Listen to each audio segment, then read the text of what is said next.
Hollywood setup आपको लेकर चलता है फिल्मी दुनिया की एक नई मूवी एक्सप्लेनेशन वीडियो में। इस कहानी की शुरुआत होती है सन 1942 में, जब जापान ने अमेरिका के पर्ल हार्बर पर अटैक किया था और इस अटैक के बाद अमेरिका भी वर्ल्ड वॉर 2 में शामिल हो गया था। वो किसी भी कीमत पर अब जापान से बदला लेना चाहता था। इसीलिए यूएस नेवी के बहुत सारे एयरक्राफ्ट साउथ पैसिफिक के अंदर जितने भी जापानी पनडुब्बी थी उन्हें ख़त्म करने के लिए उड़ चले थे। इसी में एक एयरक्राफ्ट होता है जिसके अंदर 3 लोग होते हैं, पायलट हैरल्ड, टोनी और जीन। और जब ये वापस आ रहे होते हैं तो ये आसमान में बादलों के बहुत ऊपर होते हैं और ये अपना रास्ता भूल जाते हैं। इनका फ्यूल टैंक भी धीरे धीरे खाली हो रहा होता है। जीन रेडियो से संपर्क करने की कोशिश करता है। वो रास्ता पूछने की बहुत कोशिश करता है, लेकिन सिग्नल न होने की वजह से उसे आवाज़ सही से सुनाई नहीं देती और इनका पायलट बोलता है कि तुम्हें दोबारा से कनेक्शन जोड़ना होगा और वो दोबारा से कोशिश करता है, लेकिन इनका संपर्क फिर भी नहीं हो पाता। और अब हैरल्ड के पास इस विशाल समुद्र के ऊपर लैंडिंग करने के अलावा और कोई भी रास्ता नहीं है और वो अपने साथियों को बोलता है कि तुम अपना सारा ज़रूरी सामान निकाल लो, हमें अब यहीं पर लैंडिंग करनी होगी क्योंकि पेट्रोल ख़त्म होने वाला है। लैंडिंग करने के बाद हैरल्ड की तो बेल्ट खुल जाती है, लेकिन टोनी और जिन की बेल्ट नहीं खुलती और अब वो एयरक्राफ्ट के साथ नीचे डूबना शुरू हो जाते हैं। लेकिन अब इससे पहले कि वो दोनों एयरक्राफ्ट के साथ डूबते, उनकी बेल्ट खुल जाती है और ये दोनों भी ऊपर आ जाते हैं। यहाँ पर इनके पास एयरबोट होती है और ये तीनों उस एयरबोट पर बैठ जाते हैं। लेकिन अब उनके पास खाने के लिए ना ही खाना है और ना ही पीने के लिए पानी। लेकिन उन्हें पूरा यकीन है कि जल्द ही यहाँ पर यूएस नेवी आएगी और इन तीनों को यहाँ से बचा कर ले जाएगी। और ऐसा होता भी है। इन्हें आसमान में एक यूएस नेवी का एयरक्राफ्ट दिखता है। जीन कहता है पानी में पैराशूट खोल दो जिससे वो इनको देख ले, पर उनके पास पैराशूट नहीं होता। वो समुद्र में एयरक्राफ्ट के साथ डूब चुका होता है और ना ही उनके पास फ्लेयर गन होती है जिसे चलाकर ये इशारा दे सके। और अब ये तीनों अपनी लाइफ जैकेट निकालते हैं और उसे हिलाना शुरू कर देते हैं, लेकिन वो एयरक्राफ्ट इतनी दूर होता है वो इन्हें नहीं देख पाता और वो वापस चला जाता है। हैरल्ड कहता है कि ये यहाँ पर हमें ढूंढने के लिए आए हैं, हमारे पास ये आखिरी मौका था। वो बार बार एक ही जगह पर ढूंढने के लिए नहीं आएंगे, यानी कि अब इन्हें खुद ही यहाँ से किसी भी तरह से निकलना होगा। हैरल्ड सबसे कहता है कि अपने जूते निकाल दो, इनका सफ़र बहुत लंबा होने वाला है। और ये तीनों अपने जूते निकाल देते हैं, लेकिन उनकी जो एयरबोट है वो इतनी छोटी होती है कि उस पर कोई भी सामान रखने की जगह नहीं होती। हैरल्ड कहता है कि हमें अपने जूते फेंकने होंगे और इसके बाद टोनी और जीन अपने जूते समुद्र में फेंक देते हैं, लेकिन हैरल्ड अपने जूते नहीं फेंकता। वो कहता है कि अगर हमें ज़मीन मिल गई तो हम में से किसी एक को चलना होगा। और इस तरह से इनका पहला दिन इस समुद्र में बिना पानी बिना खाने के निकल जाता है। और सबसे बड़ी प्रॉब्लम ये होती है कि यहाँ पर इतनी जगह नहीं होती कि ये तीनों एक साथ सो सके, इसीलिए ये एक एक करके सोते हैं। अगली सुबह हैरल्ड इन्हें बताता है कि हम इस समुद्र में फंस चुके हैं, हम हवाई की तरफ जा रहे हैं जो कि यहाँ से लगभग 1900 मील दूर है, और हमारे जो पीछे हैं वो है साउथ अमेरिका जो यहाँ से 6000 मील दूर है। हैरल्ड एक पायलट है, इसीलिए उसे दिशाओं का अच्छा अंदाज़ा होता है। वो कहता है कि अगर हम इसी तरह चलते रहे तो कुछ हफ्तों में पहुंच जाएंगे। ये सुनकर ये दोनों हैरान हो जाते हैं। टोनी कहता है कि अगर हम पहुंच भी गए तो हम भूख और प्यास से मर जाएंगे। हालांकि ये समुद्र में पानी में है, लेकिन यहाँ पर गर्मी बहुत ज़्यादा होती है, इसीलिए जीन पानी में कूद जाता है। वो कहता है कि अब मैं और गर्मी बर्दाश्त नहीं कर सकता, और उसके पीछे टोनी भी कूदने ही वाला होता है, लेकिन हैरल्ड उसे रोक देता है। वो कहता है कि मैंने सुना है कि इस पानी में शार्क है। और जब ये बात जीन को बताई जाती है तो वो जल्द ही अपनी बोट पर वापस आ जाता है। धीरे धीरे वक्त बीतता है और उन्हें आज इस बोट पर पूरे 5 दिन हो जाते हैं, और इन 5 दिनों में ना इन्होंने पानी की एक बूंद पी है और ना ही खाने का एक तिनका खाया है। ये तीनों के तीनों बहुत कमज़ोर हो जाते हैं, और जब टोनी बर्दाश्त नहीं कर पाता तो वह समुद्र का पानी पीने की कोशिश करता है, लेकिन हैरल्ड उसे रोक लेता है। वो कहता है कि ये पानी तुम्हारे शरीर को और भी सुखा देगा।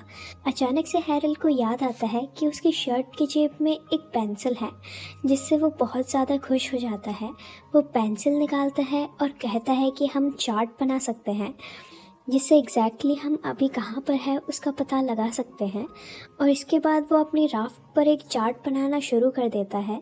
और चार्ट बनाने के बाद जब उसे अपनी स्थिति का पता चलता है तो वो कहता है कि हमें अपनी बोट को हवा के साथ बहने से रोकना होगा। और वो लाइफ जैकेट से और उनके पास जो और भी सामान होता है उससे एक लंगर बनाते हैं, जिससे उनकी बोट एक जगह पर स्टेबल हो जाती है। और इसके बाद ये प्रेयर करते हैं, ये ईश्वर से मांगते हैं कि यहाँ पर बारिश हो जाए, क्योंकि ये बहुत प्यासे होते हैं लेकिन बारिश नहीं होती। इस बात से ये सब डिसअपॉइंट हो जाते हैं। अब रात हो जाती है, अब सबके सब सोए होते हैं। तभी बारिश होना शुरू हो जाती है और कई दिनों के बाद आज इन्होंने पहली बार पानी की एक बूंद पी है, जिससे इन्हें बहुत राहत मिलती है। अगले दिन दिखाया जाता है कि जीन कई दिनों से मछली पकड़ने की कोशिश कर रहा होता है, लेकिन वो एक भी मछली पकड़ नहीं पाता। हैरल्ड कहता है कि मैंने तुमसे ज़्यादा पेशेंस रखने वाला आदमी आज तक नहीं देखा। तुम पिछले एक हफ्ते से मछली पकड़ने की कोशिश कर रहे हो, लेकिन तुम एक हफ्ते से एक भी मछली नहीं पकड़ पाए। जीन अब खुद भी फ्रस्ट्रेट हो चुका है। वो अपनी जेब से चाकू निकालता है। हैरल्ड कहता है कि मैंने तुम्हें कितनी बार कहा है कि इस चाकू को मत निकाला करो, क्योंकि सिर्फ यही एक चीज़ हमारे पास है जो इस राफ्ट पर छेद कर सकती है।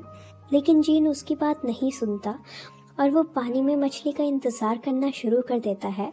और जैसे ही उसे पानी में मछली दिखाई देती है वो उस पर वार कर देता है, लेकिन उसे लगता है कि उसने राफ्ट पर चाकू मार दिया है। वो कहता है कि मुझसे गलती हो गई है। हैरल्ड कहता है कि चाकू को निकालना मत, क्योंकि अगर उसने चाकू निकाला तो राफ्ट में पानी भरना शुरू हो जाएगा और ये अपनी राफ्ट को भी खो देंगे।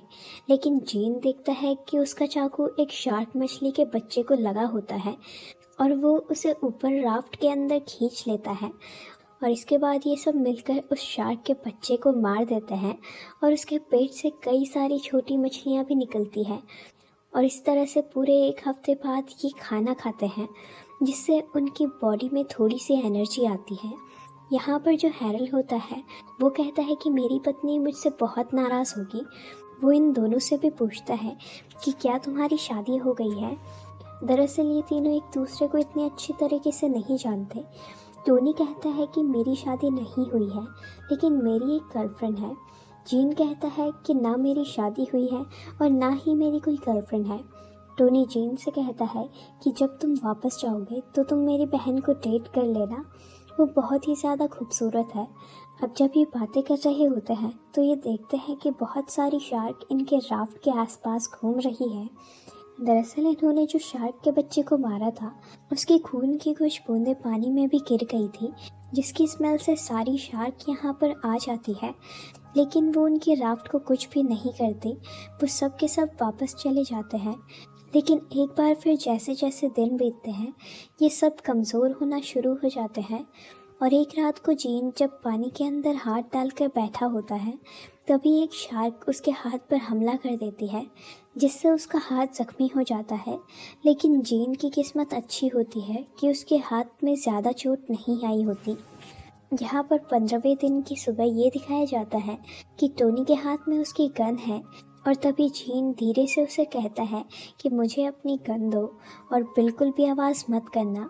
टोनी उसे गन दे देता है और तभी वो देखता है कि सामने उनकी राफ्ट पर एक पक्षी बैठा होता है और वहीं पर हैरल्ड भी सो रहा होता है। जीन उस पर गोली चलाता है। गोली पक्षी को लग जाती है, लेकिन वो नीचे समुद्र पर गिर जाती है। और जब हैरल्ड देखता है कि उन्होंने एक पक्षी को मार गिराया तो वो समुद्र में कूद जाता है। वो उस पक्षी तक पहुंच जाता है और जैसे ही वो पक्षी को उठाता है तो वो देखता है कि उसके पीछे एक शार्क होती है। अब हैरल्ड जल्द ही अपनी राफ्ट की तरफ बढ़ता है और इससे पहले कि वो शार्क का निवाला बन जाता वो राफ्ट के ऊपर आ जाता है और वो शार्क इनके राफ्ट के नीचे से निकल जाती है और इस तरह से हैरल्ड बच जाता है। और अब इनके पास एक बार फिर से खाना है। ये 15 दिनों में दूसरी बार है जब इन्हें खाना मिला है। अब इन्हें यहाँ पर 20 दिन हो जाते हैं और जब सुबह हैरल्ड उठता है तो वो देखता है कि कोई भी ड्यूटी पर नहीं होता, यानी कि कोई भी हवा का रुख नहीं देख रहा होता। इस बात से वो गुस्सा हो जाता है। वो कहता है कि मैंने तुम्हें ऑर्डर दिए थे लेकिन तुमने मेरे ऑर्डर नहीं माने। जीन कहता है कि यहाँ पर देखने के लिए कुछ भी नहीं है और वैसे भी आज तक हमें उस आइलैंड तक पहुँच जाना चाहिए था। जीन कहता है कि तुम्हारी वजह से हमें समुद्र में लैंड करना पड़ा क्योंकि तुम्हें पता ही नहीं चला कि हमारा शिप कहाँ पर है। तुम हमें हमारे शिप से बहुत दूर ले आए थे जिस वजह से हम आउट ऑफ रेंज हो गए थे और इसीलिए हमारी उनसे बात नहीं हो पाई। और हैरल्ड भी एक्सेप्ट करता है कि उसे नींद आ गई थी। दरअसल वो कुछ सेकंड्स के लिए सो गया था और जब उसकी आँख खुली तब वो बहुत दूर निकल चुके थे और फ्यूल खत्म होने की वजह से उन्हें समुद्र में लैंड करना पड़ा और अब ये तीनों यहाँ पर फंस चुके हैं। इस सब के पीछे गलती सिर्फ हैरल्ड की होती है और हैरल्ड को इस बात का पछतावा भी होता है। वो इन दोनों से माफ़ी मांगता है लेकिन अब ये कुछ भी नहीं कर सकते। जीन उस मैप को उठाता है जो हैरल्ड ने लाइफ जैकेट के ऊपर बनाया होता है और वो कहता है कि अब यही हमें घर वापस ले जा सकता है। और तभी हैरल्ड को एक आइडिया आता है।